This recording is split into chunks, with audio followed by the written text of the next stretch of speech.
my co-host, Celia Farber. It gives me no pleasure to do today's show, but someone has to spank CBS's 60 Minutes for their recent segment titled How the Russians Hacked the 2016 Election. Our guest, former NSA Technical Director Bill Binney, and veteran CIA analyst Ray McGovern, both of the organization called Veteran Intelligence Professionals for Sanity, will be delivering this spanking because after examining critical forensic evidence and based on their firsthand experience and assessments of relevant documents, they are in a position to explain just how and where 60 Minutes has misinformed and disinformed the public in this piece. But before we talk to Ray and Bill, I do want to mention that there is one firsthand source who could and has directly confirmed that the Russians did not hack the DNC server. The one source that the government and every one of the American intelligence agencies who decided that the DNC server had been hacked, this is the one source that they all seem to have studiously avoided. And that source would be Julian Assange, who is, according to some reports, slowly dying in prison in England. So that said, because it had to be said, I think, before we start this show. Yeah, and there are a number of doctors, I don't know the exact number, who have signed a petition saying his life is in grave danger and he should be immediately taken to a hospital and first save his life and then deal with everything else later. Yeah, this is very, very disturbing. But now to the spanking. Let's bring on today's guests. Welcome, Ray, and I think Bill will be on in a bit, but let's welcome Ray McGovern. Welcome, Ray. Thank you. Oh, welcome, Ray and Bill. We're all together. Bill here, can you hear me? Yes, we can. Yes, we can. So first, Ray had sent me a quick email right before the show and said he wanted to talk a little bit about Bill because he thinks it's important for people to really understand the knowledge and experience base underpinning some of the things that Bill is going to say about the forensic evidence. Well, Ray? Yes, Kristina. Yeah, I would say this, that if I have anything to criticize Bill for, it's that he is allergic to tooting his own horn, okay? This guy, he's been right about many things. He enjoys universal respect, even among his former colleagues in NSA, who have every reason to contend with the truth that he espouses. Let me just add this, that it's not difficult to understand how Bill has pieced things together, relying on elementary principles of physics and forensics, which he is an expert in. It's not hard. Now, it's only hard because people have an instinctual aversion to learning anything that they interpret as maybe helping this clown we have in the White House, Trump. But, facts are facts. Truth are truth. Truth is truth. And if people want to impeach Trump, they have X number of things to impeach him for. And this Russian collusion thing is a hoax, is a myth, and Bill can prove it. Last thing I'll say is this, that Bill has taken me through this innumerable times. The third time, I took out a pad and a pencil, and I copied it down so I wouldn't have to ask him stupid questions for the next time. Now, for you listeners who want to really learn what's going on here and can surmount this aversion to learning anything that would help Trump, take out a pencil now, please, or a typewriter. No, I didn't typewriter, a computer, and make some notes here because it's really simple, but you have to listen carefully. It took me 3 times. It might take you only once. Sorry to be so long-winded, Kristina, but I wanted to have that as a preface because Bill wouldn't say that by himself. Okay, so let's do this. Let's play the opening of the 60 Minutes show, and then I would like Bill and you, Ray, if you have a comment on it. Jess, will you play, please? There was a lot of testimony during this past week's impeachment inquiry about foreign interference in our 2016 election, including the president's assertion that Ukraine was involved. But the president's own intelligence agencies say it was the Russians who hacked the 2016 elections. Special counsel Robert Mueller spelled it out in his report. Now the Justice Department has at least 2 open cases against Russian citizens for interfering with our presidential and congressional races. We decided to take a closer look at one of them, the case against 12 Russian military officers accused of breaking into the Democratic Party's computers, stealing compromising information, and selectively releasing it to undermine Democratic candidates. There's no evidence of similar operations against Republicans in 2016. With the 2020 election approaching, the story of the Russian hack. The Russians never left. I can guarantee you in 2016, after this all hit the news, they never left. They didn't stop doing what they're doing. This wasn't just a one-time thing. No way. Russia doesn't do it that way. Robert Anderson should know. He spent 21 years inside the cloak and dagger world of spies and hackers, overseeing the FBI's counterintelligence and cyber divisions, and tracking Moscow spy agencies, an alphabet of artifice, the FSB, SVR, and especially the GRU. GRU is military intelligence. So when we look at the attacks that happened during our presidential races in 2016, you had military organization inside of Russia attacking our infrastructure. So, Bill, I hear your Whose dog? Bill's Yeah, he's dog. going bananas downstairs. I'm sorry about that. But, What's his name? you know, That's okay. I think it's because he just heard what he heard. Go ahead, Yeah. Bill. Let's hear your comments on the that's grant. probably it. Yeah, but I mean, you know, when I looked around, I kept looking for forensic evidence that that the Russians had hacked, and I couldn't find anything. And you know, to me was that they were charging spies for being spies, and the evidence they presented in the Mueller report. People assumed it came from NSA or governmental sources. Well, I'm here to tell you that's false. That did not come from the government, because if it was copied by anybody in the government, NSA, FBI, CIA, or any of them, it's classified.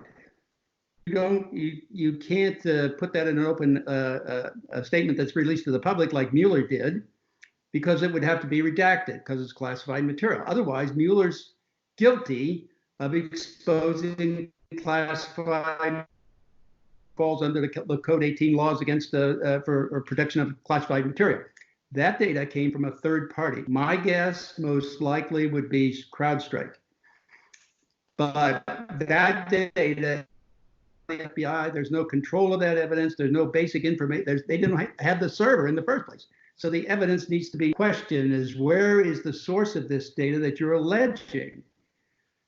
Now, basically wanted to simply look at things in a forensic way, but if you took just the indictment and all from Mueller, I mean, and case in point is they alleged the IRA, the Internet Research Petersburg in Russia, was working for the. Now that company sent lawyers into the court to challenge that statement, saying we're not part of that, and the court said now you got to prove it, and they failed miserably. So they indicted somebody because it made a good story. What's happening here is these people are piecing together this story unsubstantiated by anything real, because when they get challenged, they fail. So, and that's one of the reasons they wouldn't let me testify in the Roger Stone case, because it would take away their argument about the Russian hack, because I had forensic proof that it wasn't a hack, and they didn't want to hear it, and the judge wouldn't allow it in. So, I mean, it's like universe wants to hear it. Nobody in the media wants to hear it, because it's evidence contrary to this general emotional belief. It has nothing to do with fact. There's no factual evidence here at all. This is more frightening than even the situation at hand that the media can now create. It's like post-reality, Right.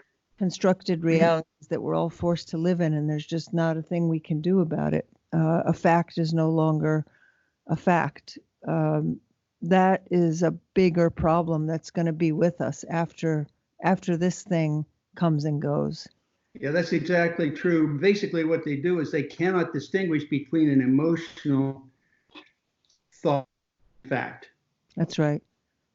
So based on what you just said, I want to play the second clip, which is all about GRU, the Russian agency, spy agency that they said specifically was responsible for the hack. Jess, will you play clip 2, please? These are the hacker soldiers from GRU Unit 26165, who, according to the Justice Department, were responsible for breaking and entering into the Democratic Party's computers remotely from Moscow.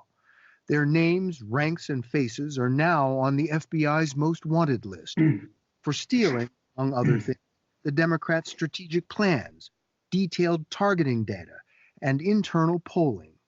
GRU Colonel Alexander Osadchuk commanded a separate unit, 74455. One of his officers was in charge of spreading the stolen material to political operatives, bloggers, and the media. Another hacked state election boards. It wasn't some 400-pound guy in his parents' basement. No, this was a well-choreographed military operation with units that not only were set up specifically to hack into, obtain information, but other units that were used for psychological warfare or weaponizing that. This is not an operation that was just put together haphazardly. Bill, what do you think? I mean, there's a lot of detail here. Yeah, but again, it's a construction. I mean, it sounds like a good story, but they need to put NSA trace routes of all these packets that are sent around by these people, they allege that are sent between these people. They don't produce that evidence at all, and they don't make any reference to it either. Now, NSA has about apps on the fiber network inside the United States. So any data going in or out of the United States on fiber or satellite or any kind of cable is acquired by NSA. One packet of any transmission to know where it's in the network, world network, and where it went. So it's not a problem for them to be able to do that. And I don't see any of that evidence introduced in work. Any of that paper fabrication, let's put it that way. I just don't trust these people to do anything. Once you show a fabrication in their Mueller report, the whole thing is in question. Now you have to validate, and nobody has done that.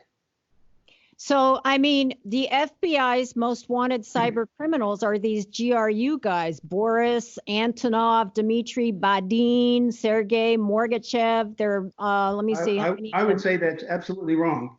The most dangerous ones are Chinese, not Russian. The Chinese are much better at this than the Russians, and they've been doing it since the 90s. Yeah, but we're talking about, these are the guys that they say hacked the DNC servers. So my question to you is, I mean, they put out their pictures, they have warrants for them or whatever, but go ahead. Now let's boil this down to make it a real simple thought.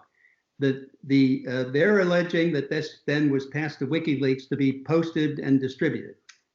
Now that means you look at the WikiLeaks data posted from the DNC, all that material from the 23rd, 25th of May, and also the 26th of August. That's what WikiLeaks posted from the DNC. All of that data shows evidence, FAT file format evidence, that says it was read to a thumb drive or a CD-ROM before and physically transported before WikiLeaks posted it. Now that's not a hack. That's a provable thing in court, and that's what I sent in my affidavit for Roger Stone, and that's what they won't allow in the courtroom. And no one will publish it in the mainstream media. because So it simply says this total assertion of a hack is just absolutely false. So are you saying that this 60 Minutes piece is in its entirety is a disinformation or misinformation? Absolutely. Yeah, it's totally wrong. Yep. Well, Yeah, I would just add here, if I may, that when William Casey came in as the CIA director under Ronald Reagan, at the first cabinet meeting, when each cabinet member had a chance to talk about their objectives, Bill Casey said, and we know this because a friend of mine was there and reported it contemporaneously. He said this, quote, "We'll know that our disinformation program is successful when Americans believe what Americans believe is totally false, period," end quote. Well, you know, Casey, wherever he's perched now, hopefully he's in heaven, but maybe elsewhere, he must be really smiling down and said, wow, you know, it was complete then. Now, even CNN, everybody is singing the same tune, and it's all disinformation. We have succeeded beyond our wildest expectations. okay, so this whole piece, part of the part of the piece on GRE was presented by Robert Anderson, okay, who was spent, you know, they say he spent 21 years as the FBI's counterintelligence and cyber. Kristina, Yes. yeah, I asked Colleen Rowley, who was there a long time. I said, "What about Bob Anderson?" She said, "Who?" I said, "Robert Anderson." Wow. Robert Anderson. I never heard of him. Okay, so Well, you but know again, these people come up and they be used. They'll be used, and you know they get a little notoriety. And who is Robert Anderson? Does he know anything close to what Bill Binney knows about cyber? No, I'm just saying that the whole business about GRE was presented. Robert Anderson is presented as someone who spent 21 years overseeing the FBI's counterintelligence and cyber divisions and tracking Moscow spy agencies. He's the one who's giving this narrative. Who was trotted out. Who trotted out. He's trotted out in Yes. a nice suit. Yes. Walking Yes. on that street. You know, that's all they have to do. Yes. The street, the guy, the suit, Robert Anderson. No one's heard of him. It's a spell. So It's the witchcraft. FBI, they've brought out the FBI guy to give you the GRU narrative. Now, let's move to the Department of Justice, which brings the case, which is supposed to make the case based on the FBI's information. Jess, will you play clip 3, please? National Security Division is overseeing the Russian hacking case. Once they're doing that keystroke monitoring, Assistant Attorney General John Demers runs the division, along with deputies Adam Hickey and Sean Newell. DOJ attorney Heather Alpino worked with special counsel Mueller on the Russian indictments. All have access to the underlying intelligence and have no doubt the Russians interfered in the 2016 election. This really happened. yes, that really happened. We believe that if we had to, we could prove that in court tomorrow using non-classified evidence to 12 jurors. Do you ever expect to get the 12 Russian officials to trial? I would be surprised, but the purpose of the indictment isn't just that, although that's certainly one of the purposes. The purposes of this kind of indictment is even to educate the public. For a legal document, the 29-page indictment is a page-turner.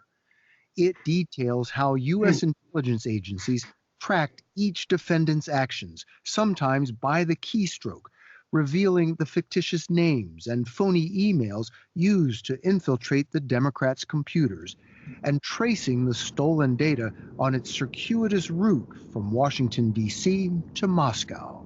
The information in the indictment is very detailed. Mm-hmm. You have descriptions of the Russian agents typing into their computers. Obviously, I can't go into too much detail because I don't want to reveal investigative methods. But the insight here is that behind every one of those keyboards is not an IP address, it's a human being. Those indicted GRU agents. So, Bill, what do you think of that segment, that part of it? Well, I have no doubt that they're concocting this story. How about that? So, I mean, to me, the basic issue is still simple. They're trying to allege that the Russians were involved in transferring data to WikiLeaks. Now, the problem is the WikiLeaks posted data, DNC data that they had shows that it was downloaded to a physical device and then transferred physically. They have to deal with that, and they're not. They don't want to look at that because it takes away this idea that they hacked and drained their data across and then passed it to WikiLeaks. None of which, no data of which, they have no traceroute program output that shows any of that transfer. That's the problem. That's what they need to be dealing with, and that's not what they're doing. They're making up this story. I'm sure that the Russians are looking around our network, looking into all kinds of things, but did they do the transfer of data to WikiLeaks? No, that did not happen by a hack. That didn't happen by the Russians. Somebody did it locally in the DNC area. Well, and the thing about that is that Assange himself has said no state actor. He did not get the DNC leak server stuff from any state actor, and particularly he did not get it from the Russians. And he's not the only one. Craig Murray, the British ambassador to Uzbekistan, I think it was, he met somebody on the American University campus who was involved in that data transfer, and he told us that. So, and also Kim.com said he was involved in helping people get the data. Wait. What do you mean he met someone who was involved in the data transfer? Yeah, that's what Craig Murray said. He said he had met somebody. I think Ray was at a meeting with him down in D.C. in the American University campus, and then after that meeting, he met somebody and talked to somebody who was involved in that data transfer physically. Tell our audience who Craig Murray is, please. He's the former British ambassador to Uzbekistan, I believe it was. You can look it up on the web. Just Google his name, British ambassador Craig Murray. Get it. Well, I also find it interesting that in a unfortunately surreptitiously recorded telephone conversation Ed Batowski had with Seymour Hersh told him that he had a source, highly placed source who asked in the FBI. a source inside the FBI to look at Seth Rich's file, and the FBI. He said that the side source told him that the FBI said the FBI guy who looked at Seth Rich's file said, yeah, he was involved in this thing. Well, Seth Rich's parents also admitted it said to Batowski. Our sons, plural, were involved with this, and we know that. Said that to Ed Batowski. Said that to us on this show. That's as far as we can take it. So the Assistant Attorney General has not spoken to Julian Assange. Now he's talking about the agencies tracking the defendant's actions, meaning the GRU hackers, by keystroke. So he's making all this up? Well, I mean, the story about the Russian involvement, yeah, it's all being made up. Wow. I mean, have you looked at the 29-page indictment? Yeah, but I only looked at the forensic part, the section that said things about the forensics of it, and there was nothing there. I mean, I couldn't see anything that connected them. I mean, after all, if in ICA, the Intelligence Community Assessment, which was really NSA, CIA, and FBI, and selected analysts from those groups doing it, even in there, they said when they had high confidence, right? But the people who had high confidence were FBI and CIA. NSA only had moderate confidence. What that tells you, very simply put, and NSA is the one that captures all this electronic data. They're the ones who are chartered by the government to do this. If they have moderate confidence, it means they have no evidence. That means there's no substance behind it. Now, how can you hack from Russia and not have NSA know it? I mean, they monitor all the exiting pipes from the fiber lines or the cables or the satellites. So you know, there's no way they could miss this. They have to have at least some packet. Keystrokes. If they have all these keystrokes, why don't they at that same moment have what they need? Why is it all after the horse is out of the barn? Does anybody understand what I mean? They're talking about these keystrokes, right? So if they had them when I think they're just trying to say they can get into your computer and watch what you're doing. It's just fine, you know. They could do that, sure. But why wouldn't reported it as an ostensible attack on. Right. It's just an added thing that they wanted to throw in to try to bamboozle people. The fundamental question is, how did the data get to WikiLeaks? And it didn't go electronically, it went physically. That's my point. So, Bill, maybe ahead. I could interject here. We have all kinds of people they should have touched base with, Craig Murray and Julian himself. But there's another fellow, his name was Obama.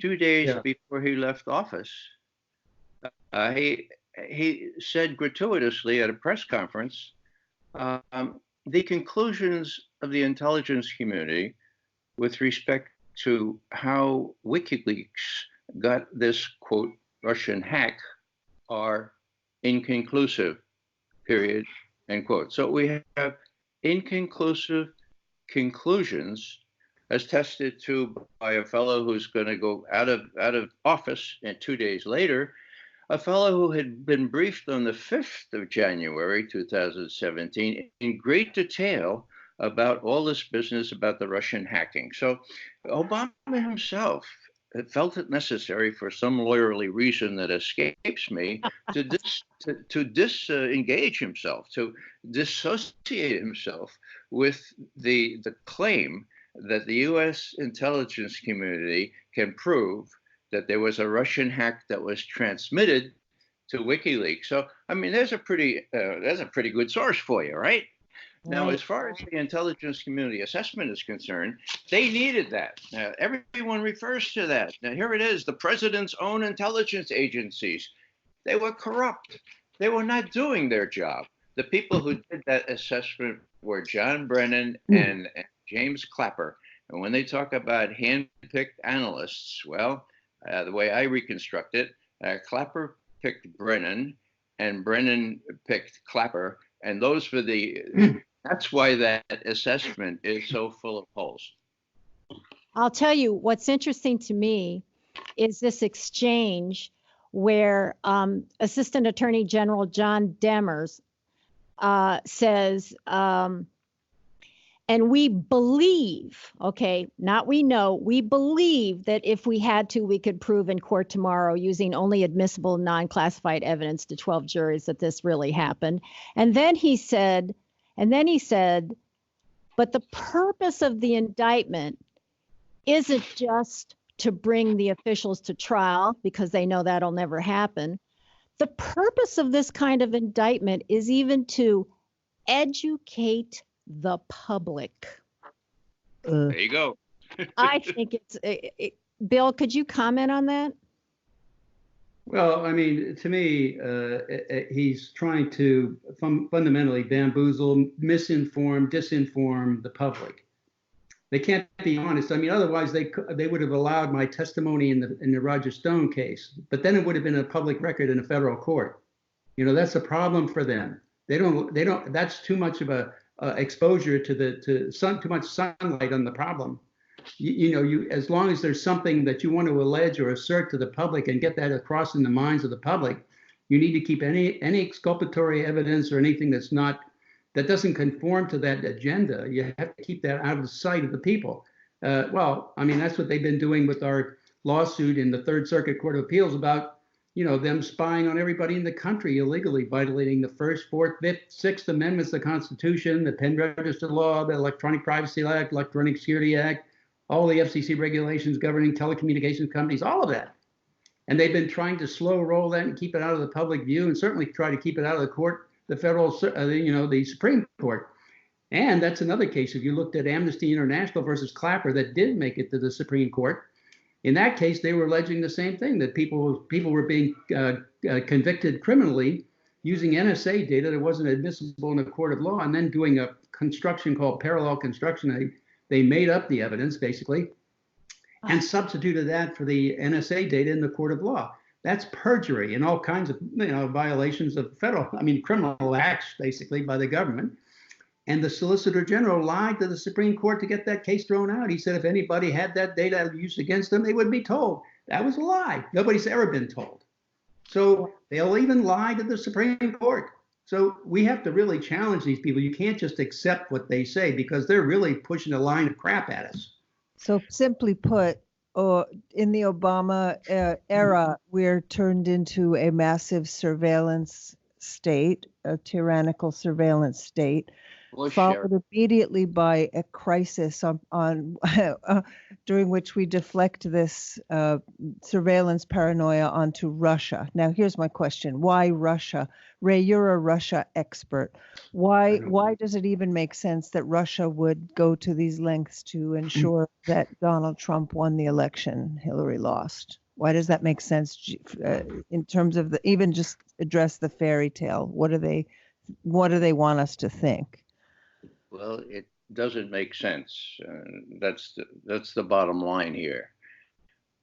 They needed a reason to explain why Hillary Clinton lost an election that it was hers to lose, that she couldn't possibly lose. They were involved in elections. Why not just she lost? Let's move on. It's what happened. Yeah, they were involved in trying to sabotage Trump, and they were deathly afraid that since they were so convinced that Hillary Clinton would win, they didn't even disguise their paper trails. They didn't exercise rudimentary tradecraft. And so everything they did to try to sabotage Trump was in the records. And this is a large measure of why they went so big on this Russia thing, because they had to have some sort of extra explanation as to why Hillary lost. And so the Russians were elected. And besides that, of course, the deep state does not want better relations with Russia. That's a big thing, okay? The military industrial, intelligence, congressional, think tank, media complex will run out of money if Russia and we have a better relationship. So there was a nexus of reasons here. But, you know, the bottom line here is that this guy Demers from the FBI, you know, he's being very disingenuous. No, he's what the FBI Attorney fears is discovery, okay? If they could be discovered, as the judge in the IRA case said, look, you say Russia did this, but you have no proof. Throw this thing out of court. Now, the same thing happened with the GRU. Mueller was at work for about 1.5 years. He had no indictments. He needed some indictments, right? Everybody he indicted had nothing to do with Russiagate. So they picked people who can't possibly come to the United States. They named these GRU types, and they're in business because now they've got something very specific that people like James Risen and other people who have kind of turned the corner on all this can advertise as indisputable proof. And, you know, in bottom analysis, they have no indisputable proof. And the CrowdStrike business, that also came up in court. And CrowdStrike was revealed to have not given, now get this, they never gave the FBI a final report on their so-called forensics. They didn't do forensics. Bill did.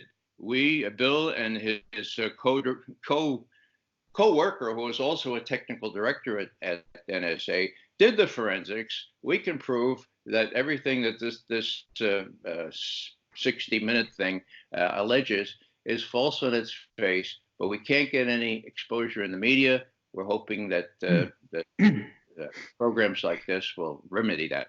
Well, let's keep. Could I add something here? Yeah, please. Yeah, I had 3 reasons why. This was the first one. These are all swindles. They're swindling us, thinking us we the public are we'll never notice what they're doing, so we won't recognize it. The first swindle was you had to give up privacy for security. That was false from the beginning, and they knew it. Okay, you didn't have to do that. I mean, if they used a disciplined professional approach like we did on the thin thread program inside NSA, that's why they got rid of it, because it can only cost us a little over $3 million to do it. And they needed to get a startup program 1,000 times more. 3.8 billion was the first request for the Trailblazer program, and that failed miserably. But the point was that was the first swindle. You did not have to give up privacy for security, but they got that idea in people's mind, and so everybody just accepted it. Then they went to the bulk acquisition of data, and that's the whole point. That's cost us tens of billions every year. The second swindle was cybersecurity. Look at the Vault 7 material, out of CIA and the NSA data that was compromised earlier. That's hundreds of millions of lines of source code, tens of thousands of attacks on fiber lines, cable switches, servers, operating systems, firewalls, all of that. And they knew about them, but didn't tell anybody to fix them. So that meant we were all sitting here, fat, dumb, and happy, vulnerable to almost any hacker in the world. So that when we get attacked, they say, oh, here, you see, for cybersecurity, we need more money. That's the second swindle. The third swindle is the Russiagate. If they can create this fear of Russia as an external enemy, then they can create a new Cold War. That's going to be swindling us out of trillions over years and years. This is the whole idea behind this. I call it the happiness management program. That's the one that Ray was talking about, the military, industrial, intelligence, media, all that governmental kind of stuff. That's that happiness management program, and they're swindling us every time they turn around. The problem, they have with Trump is that he's going to expose us because he tells things like it is, and they can't control it. Yeah. Do you agree with that, Ray? Do you agree with that assessment? I do, yeah. I would add Bill's last remark there about Trump. Someone gave him at least some sections of our major study on this that we put out at VIPS on the 24th of July, 2017. And the next thing you know, he asked Pompeo, who was head of the CIA at the time, hey, look, if you want to know about Russian hacking, talk to Bill Binney. Now, Pompeo waited 3 months, right? But you did get in to see him. Bill, explain what went on there. Well, my wife got a call from his assistant, Director Pompeo's assistant, when he was CIA director, and he said he'd like to talk to me. So eventually I was overseas, but eventually I got back and then got in to see him. And when I went in, the first thing he said was, the president told me that if I wanted to know facts about Russia, to talk to you. So I was laying out all the facts I knew. And at the same time, he had two other technical people there who were, asked some questions and I answered them. And I said, all this data is on the web and anybody in the world can go look at it and do the same assessments and calculations of the speed and look at the evidence of fat file formats and all that stuff. And then I went into basically exposing to the rest of the IC to him, saying that the intelligence community is lying to you and the president. They're not being honest with you. They have this information as well. And in fact, if there was any hack at all, they have the packets. So, and he said he found that hard to believe, but I said, you don't have to believe me. All you have to do is read the DODIG complaint 05-Intel-03 issued in January 2005. And you can see all the lies, corruption, fraud, and all that in NSA, and that's simply spread all these agencies are pretty much the same. So you don't have to believe me, just go read that report. You can see all the stuff that's going on even back then, and now it's no different. See, these agencies aren't really telling them the truth. Now, to me, this is really bad. Yeah. When the president said, go to me for facts, I mean, I'm just one of, like 5 or 6 people doing this, outside with no resources other than our own ability to get on the computer network. And we're spending over $100 billion for the intelligence community, and they're not telling our leadership these basic facts. This is not really good for us. I mean, this is how you get into wars like slam dunk, weapons of mass destruction, or the Tonkin Gulf affair that didn't even happen. Let's start a war, let's kill lots of people based on falsehoods. This is what this crap is that this government is passing around, a bunch of falsehoods trying to get the public to believe it. What was your sense, Bill, of how Pompeo was responding to what you were telling him in that meeting? Was he interested? Was he excited to bring it to the president? What was his response? Well, he asked me if I would talk to NSA and FBI. And I said, sure. But I wouldn't assist them in violating the constitutional rights of U.S. citizens like they're doing now. And he said, well, nobody wants that. Well, I mean, he knows about it anyway. So he's not the only one. The Attorney General knows about it. The President should know about it. I mean, obviously some things seemed to be surprising to him, and he was afraid. He's even said at one point, people wouldn't believe the extent of what's going on here. Well, it's everything. That's the whole point. So My impression of him was he didn't really. He wanted to stand up for his bureaucracy of the CIA at the time, and I can understand that, but you got to face the problem to fix it, and if you don't face the problem, you'll never fix it. So what happened? What happened? Did you go? Nothing happened after that. Did you reach out to him and say, "Hey, how about those briefings that you asked me to do?" By that time, he moved to State Department. So, okay. Why wasn't President Trump interested in using your extraordinary testimony and expertise to defend himself in this Russiagate investigation? Can anybody address that? That's really mystifying. Sure. It's because he's not in control. Yeah. Everybody thinks Trump is running things, but he's not running things. It depends on what we're talking about here. The people in NSA, CIA, and FBI have this record of knowing better than the president, and especially when you get a buffoon as a president, as I think he is. Bill may disagree. You can manipulate him. You can vitiate all his initiatives, and not only that, you can blacken him. So, do they want to get out of Syria? Trump does. But we're in there for the long haul, right? Are they going to release under congressional mandate the rest of the emails and other documents on the JFK assassination?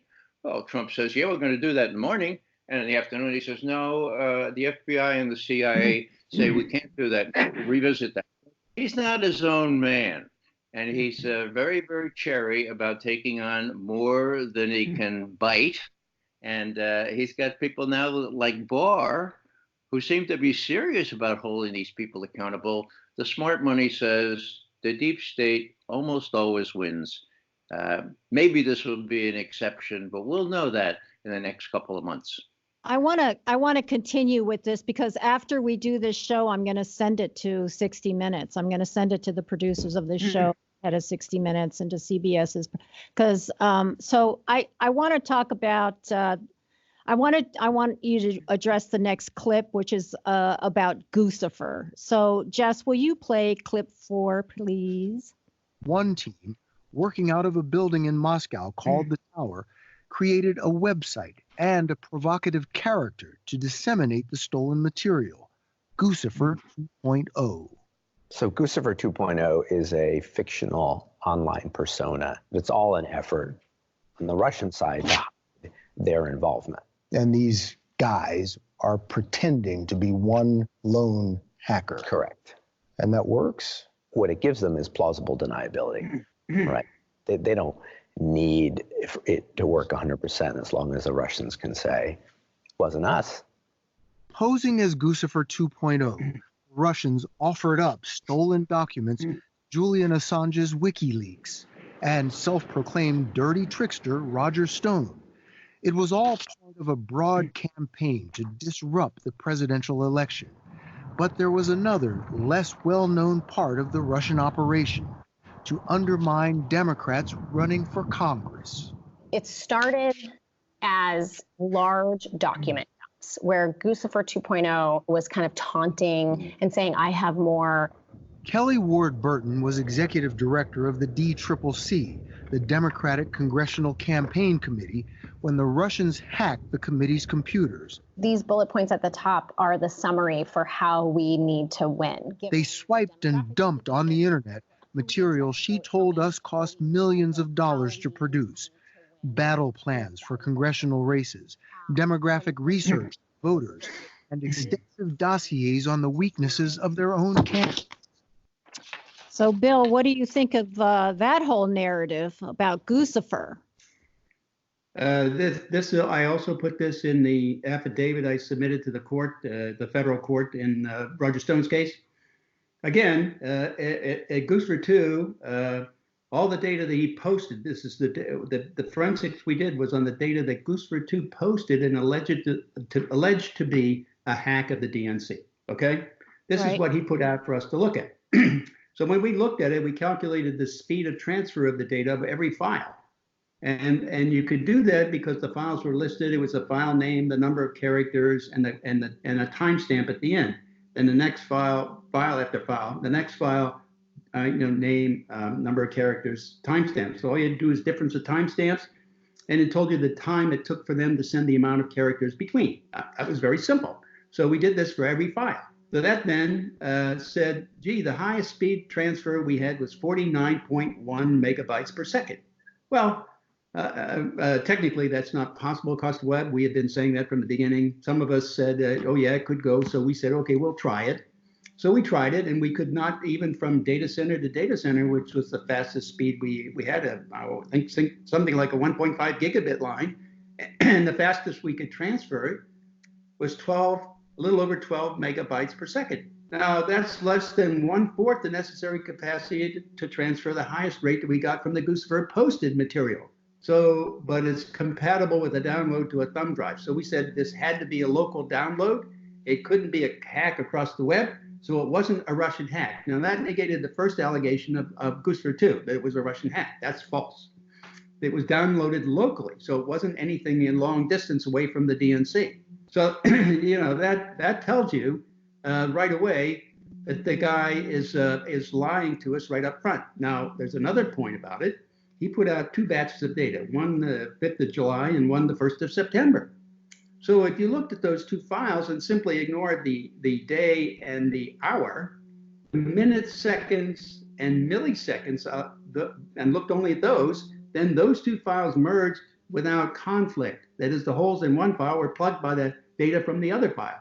So that simply means, hey, this guy had one file, and he went through and moved data out of one file into another and said he did 2 hacks when he did 1. Well, that tells you right away that this guy is playing with the data, and now he's playing with us. And that means he's a total fabrication, a total fake. And he's not Russian because it's not hackable across to Russia. Sorry. That's the whole point of that. That's what I put in the federal courts in Roger Stone case. And nobody will let me enter that anywhere. The only place it gets is like in shows like this, or people who are willing to at least have some airtime to let this kind of information out to the public for them to know about it. Otherwise, they don't know, and they let these fabrications continue. Yeah, but Bill, the indictments of those GRU officers, they were all based on Guccifer 2. Now, are you saying that Bob Mueller was himself confused or misled? I mean, the whole thing falls apart if Guccifer 2 turns out to be a fraud. How do you answer that? I mean, he's a fraud too. The whole indictment was a fraud. Rosenstone's follow-up was also a fraud. It's a fraud on the public. Well, go ahead. I want to share some good news I just came upon. There's a clip from this show we're talking about, the 60 Minutes episode, posted November 23rd, 2019. The clip is called DOJ Official on 2016 Russian Election Hack. Quote, they were certainly looking to hurt Hillary Clinton. And I looked at the comments. You'd love this. All of them are calling BS on this hypothesis, this program, this PSYOP, the whole thing. I'm just going to read a couple of them, okay? First comment, stop reliving 2016 and arrest Epstein's clientele. Second comment, his name was Seth Rich. Next comment, is this 1950 or what? Next one, there was no hack, fake media. Material was downloaded by a DNC operative, Seth Rich, and it was done to discredit Hillary, but only because Bernie was being pushed out of the race and the hacker was a Bernie fan. How dare they report our crimes to the rest of the world? Yeah, well, maybe don't commit acts you'd be embarrassed about Russian hackers finding in the first place. Now, the last one I'll read. We people know this is all a lie. I want to talk about something else. Mueller's other Russians that Mueller has been indicting for being part of this effort to influence our elections. He kind of got caught with his pants down with one group, the Concord Management Company, that Mueller's group alleged were involved in financing. I think it was financing troll farms or something. Anyway, they never expected Concord Management, which is owned by a big Russian oligarch, to actually send a lawyer to the U.S. to defend Concord Management. They were hoping that the same thing that's going on with GRU, in other words, GRU is not going to respond. I think they were hoping that the same thing would happen with these other Russians. Well, a lawyer showed up and was asking for discovery. And so far, the lawyer says that he has made at least 70 requests for discovery that Mueller's people, that the department have not responded to. So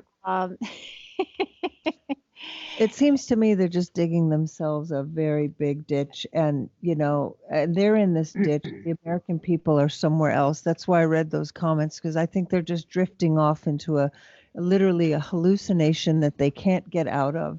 They have made legacy media pounding away at this thing, and nobody else believes it or cares, except that we're angry at this point, and Trump's going to win by a landslide in 2020. Well, Bill, I want you to know we had Pulitzer Prize winning reporter James Stewart on here.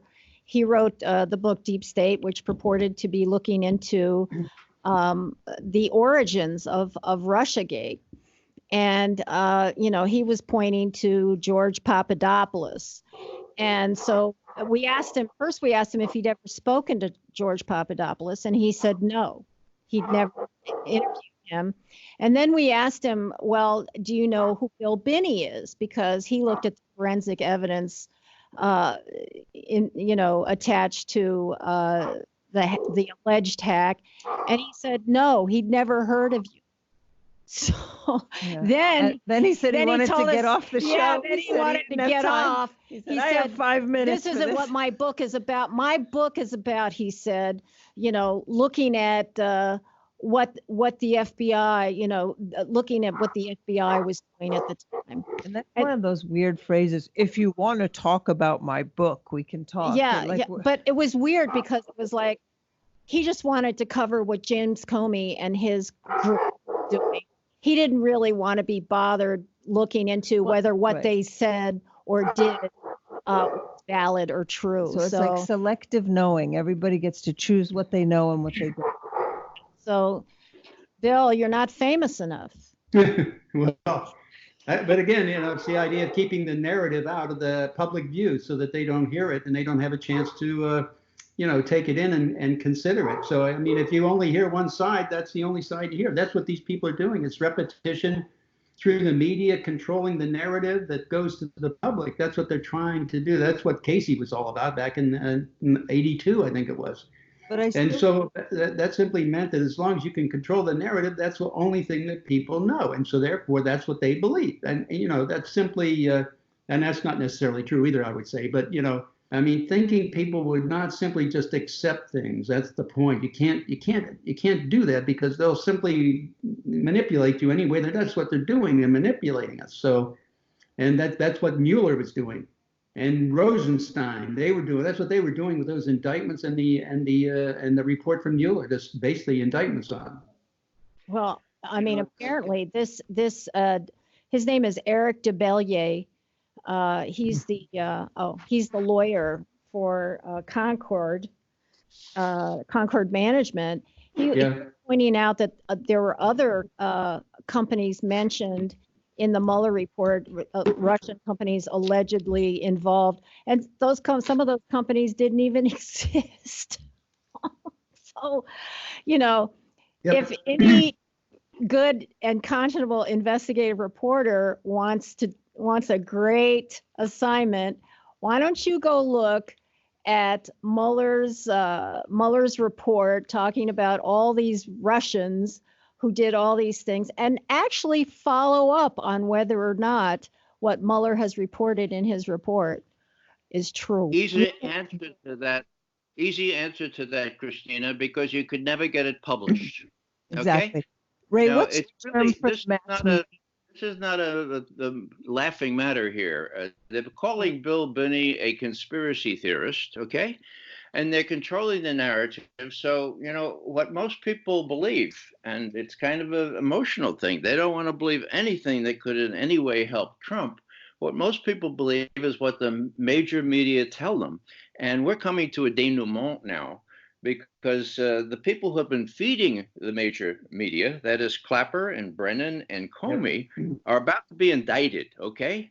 Now, if they get indicted, that the balloon is up. This country is already divided, but the two sides will find it really, really hard. And what I'm saying is the next couple of months will show whether the deep state runs this country or whether the duly elected constitutional president, however much you want to despise him, still is in power. That's big. Yep. It is. That's I don't think that people, you referred to people, Ray. I think that they're losing people. They're losing, we refer to the American, that's why I read these comments. These are the top comments on 60 Minutes own website. So this ought to be 60 Minutes devotees, right? So I disagree that people are buying this. I think they've lost everything but each other. Well, let's hope that's true. I mean, I think meaning deep state and media have each other, and they have maybe a certain captive audience of totally spellbound people who hate Trump so much they still believe this. But let's see if Tucker Carlson still lives. He's beginning to shed some light on some of these things, and whether he keeps his position at Fox or not will be a bellwether as to whether come out. Ray, you have such a wonderful acronym for the media industrial complex. Could you just share that with us in the last 2 minutes? We were talking about this night. The Mickey Mat. It's the Military Industrial Congressional Intelligence Media Academe Think Tank Complex. So, by the way, Mickey Mat. Before we go, I want to say you were talking about people accusing Bill of being a conspiracy theorist, but I'm going to tell you something. That is not going to stick, and the reason why it's not going to stick is because of his resume. It's just not. You can't have someone who was, technical director of the NSA, who's talking about the technical aspects of the forensic evidence. You can't call him a conspiracy theorist and make it stick. They're in the business of relegating people. That's what they do. I know, but it's not gonna. It cannot stick with Bill, and I know that. That's what I'm saying. It's not sticking already. Go read the comments at 60 Minutes. Well, we're going to be sending this to 60 Minutes. We'll let you know what happens. Okay. Thank you very much. Thank you. Thank you so much, gentlemen.